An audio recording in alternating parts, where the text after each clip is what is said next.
mga kamas! Sa lahat nag-challenge na sa akin, ito yung i-challenge nyo sa akin para ganahan ako!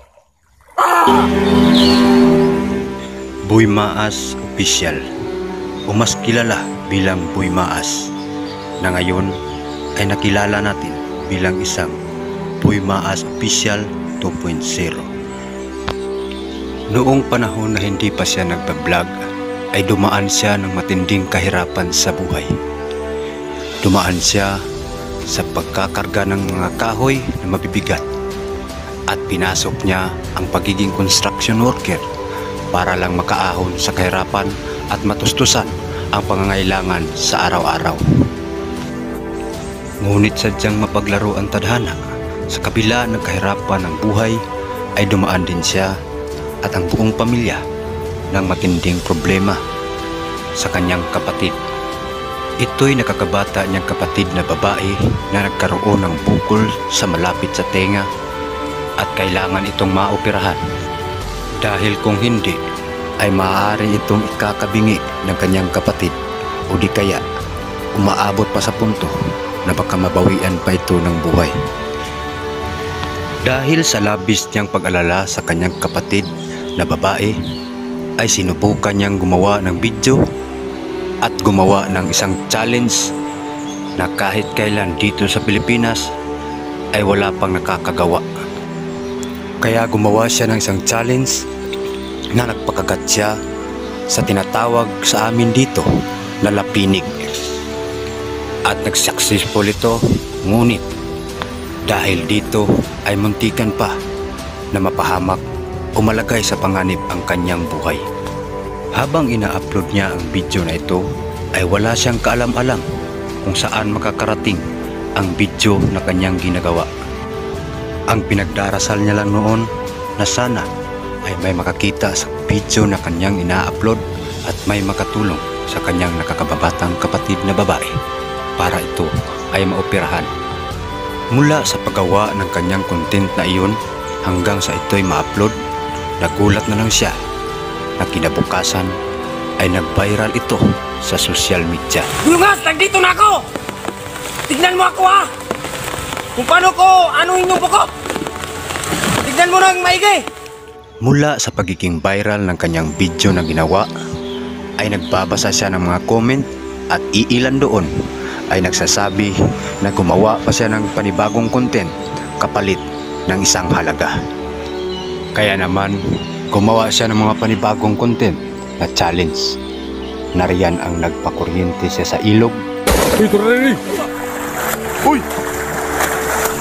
Uy, mga kuwan! Tanawa ko! Uy! Wala ka na, uy! Uy!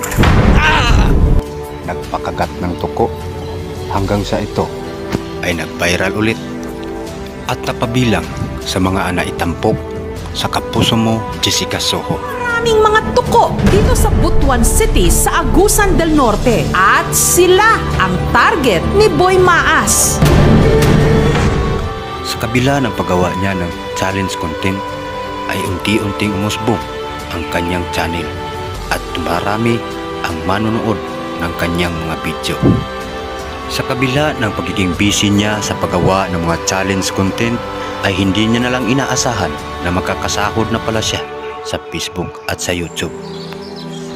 At sa mga kanyang kinikita ay dali-dali niyang pinaoperahan ang kanyang kababatang kapatid na babae. At sa awa ng Panginoon, naging successful at maayos na ang kalagayan ng kanyang kapatid. Lumipas ang mga araw ay napag-isip-isip niya na kailangan niya nang itigil ang mga challenge dahil buhay niya itong ginagawa at kailangan niya nang magpalit ng isang content. At doon, pinasok niya ang pagiging prankster. At doon ay lumago ng paunti-unti hanggang sa lumaki yung mga subscribers at mga followers niya sa Facebook at sa YouTube.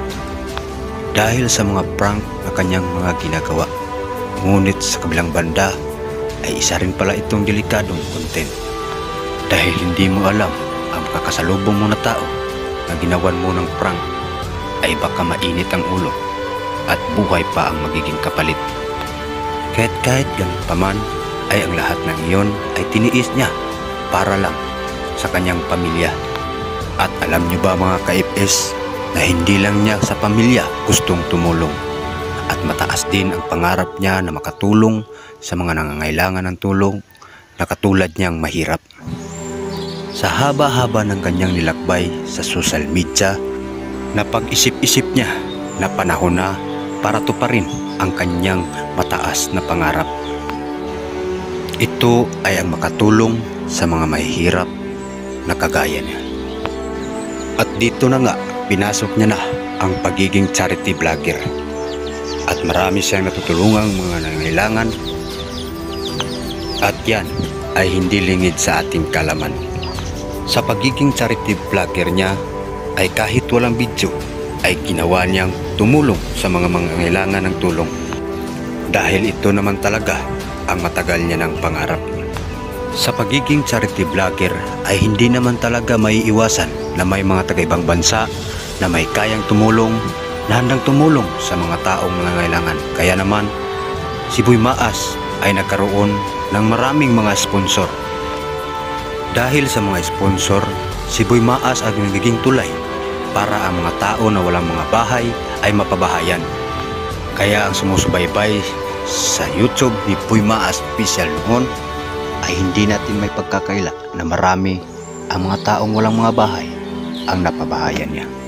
Kabilang na dito sa mga napabahayan niya ay si Tatay Luni, Kuya Bikbik, Nanay Lilina, Tatay Subiro, Janil at Michelle, at marami pang iba. At maging man si Boy Tisoy ay napabahayan niya. Sa kabila ng mga tulong ng sponsor at kabutihan na ginawa ni Boy Maas ay hindi maiiwasan na may mga taong maiinggit. Kaya naman ang dahil sa pangyayari ay minabuti muna ni Boy Maas na minsan na lang muna mag-upload para makapagpahinga. Nagbabakasakali na rin na baka mawala ang mga taong nasa paligid na malakas ang inggit.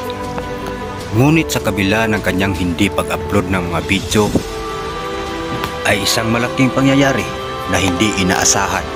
Sinabayan ito ng pagkawala ng kanyang channel. Ang nag-iisang channel na iningat-ingatan niya na Boy Maas Official ay nawala na may 300k followers mahigit. At dahil doon ay unti-unti siyang bumagsak at hindi na nakita sa social media. Sa kabila ng mga pangyayari ay nag-focus na lang siya sa pagtatanim ng mga gulay, mais at iba-iba pa. Sa ating maisan.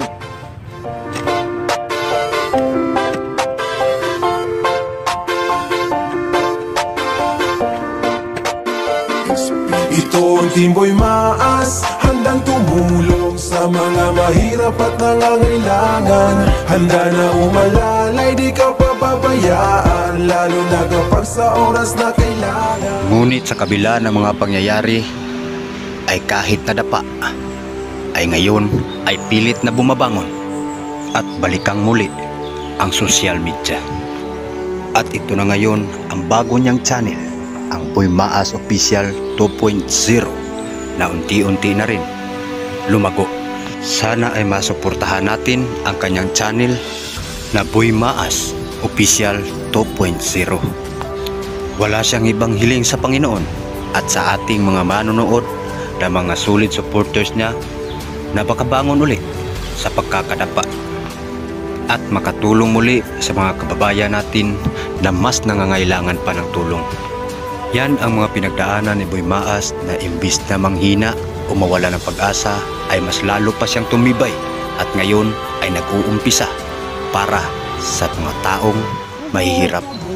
Hapit na maharbis ang akong maisan. Ang gulayan ako. Tara, bintyo kayo. No, taghan kayo. Bugi. Grabe ka nindot kay tubo ang mais. Grabe din tabang. Dibantayan ako siya kay basi ni mga langgam. Yan ang buong kwento sa buhay ni Boy Maas at salamat sa inyong panonood at God bless sa inyong lahat. Ingat po kayo palagi. Ang imong gihilabtan, walay paki sa imong batasan. Kung libakon ko nimo di ko madut kinahanglan. Kung mga lihok imong bantayan.